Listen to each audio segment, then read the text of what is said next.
Hello everyone, எல்லோரும் நல்லா இருக்கீங்களா? ரெகுலராக ஷார்ட்ஸ் மட்டும் அப்லோட் பண்ணிகிட்டு இருந்தேன் இல்லையா, கொஞ்சம் பிள்ளைங்களுக்கு எக்ஸாம் டைம் அப்படின்றதுனால பிஸி ஆகிட்டேன். அதான் ஒரு லாங் வீடியோவில் உங்களை மீட் பண்ணலாம் அப்படின்னு சொல்லிட்டு. ஸோ இந்த எக்ஸாம் டைமில் பிள்ளைங்களுக்கு நல்ல எனர்ஜி கொடுக்குற மாதிரி ஒரு ஹெல்த்தியான ட்ரிங்க்கை தான் நம்ம இன்றைக்கி பார்க்க போகிறோம். ஸோ நான் இங்கே ஃபர்ஸ்ட் ஒரு 3 டேட்ஸ் மட்டும் எடுத்திருக்கேன். அதில் உள்ள சீட்ஸ் எல்லாமே ரிமூவ் பண்ணிவிட்டு அதை ஒரு சின்ன பவுலில் போட்டு வச்சுக்கோங்க. அதோட ஒரு 2 இல்லை 3 வால்நட்ஸ், அக்ரூட்டுன்னு சொல்லுவாங்க இல்லையா, அதையும் எடுத்திருக்கேன். அதோட ஒரு 3 பாதாம், அதையுமே இதோட ஆட் பண்ணிக்கிறேன்.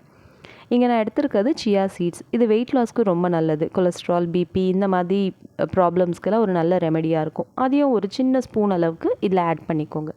இதோட கொஞ்சம் ட்ரிங்கிங் வாட்டர் ஆட் பண்ணி இதை ஒரு 1 hour கிட்ட கொஞ்சம் அப்படியே ரெஸ்ட் பண்ணி விட்டுருங்க. அது நல்லா ஊறி வரட்டும். மீன்வைல் நான் இங்கே ஒரு சின்ன பவுலில் கொஞ்சமாக தண்ணியும் கல்லுப்பும் எடுத்திருக்கேன். இது எதுக்காக அப்படின்னா, நம்ம சாப்பிடக்கூடிய ஃபுட்டில் வந்து பெஸ்டிசைட்ஸ்லாம் இருக்கும் இல்லையா, அதெல்லாம் இந்த கல்லுப்பு, அதாவது உப்பு தண்ணியில் கொஞ்சம் நேரம் ஊற வச்சோம் அப்படின்னா அதில் உள்ள அந்த பெஸ்டிசைட்ஸ்லாம் ரிமூவ் ஆகிடும். ஸோ இதில் வந்து ஒரு 5 minutes நீங்கள் ஊற வச்சா போதும். நான் எடுத்திருக்கிறது கருப்பு திராட்சை, அதாவது ட்ரை கிரேப்ஸ், கிஸ்மிஸ்ன்னு சொல்லுவாங்க இல்லையா, அதுதான் நான் எடுத்திருக்கேன். அதை கொஞ்சம் நேரம் கழித்து வாஷ் பண்ணி எடுத்துகிட்டு அதையும் இந்த ஆல்ரெடி நம்ம வால்நட், பாதாம் அதெல்லாம் ஆட் பண்ணியிருந்தோம் இல்லையா, அந்த பவுல்லையே மறுபடியும் ஆட் பண்ணிக்கிறேன். இதோட ஒரு 2 ஃபிக் மட்டும் நான் எடுத்திருக்கேன், அதாவது அத்திப்பழம் சொல்லுவாங்க இல்லையா, அதையும் எடுத்திருக்கேன். அதையும் இதோட சேர்த்து நீங்கள் ஆட் பண்ணி கொஞ்சம் நேரம் ஊற விடுங்க. ஸோ இது நல்லா ஊறி வந்துடும்.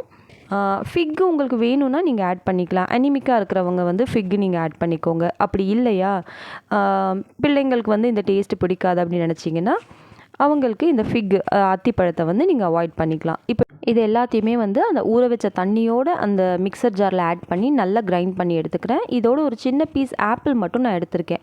நான் வந்து கொஞ்சம் சீட்லெஸ் ஃப்ரூட்ஸாக எடுத்துக்கிட்டிங்க அப்படின்னா தான் இதுக்கு நல்லாயிருக்கும். லைக் பனானா நீங்கள் எடுத்துக்கலாம், ஆப்பிள் எடுத்துக்கலாம், பொமோகிரானேட் அதெல்லாம் வேண்டாம்.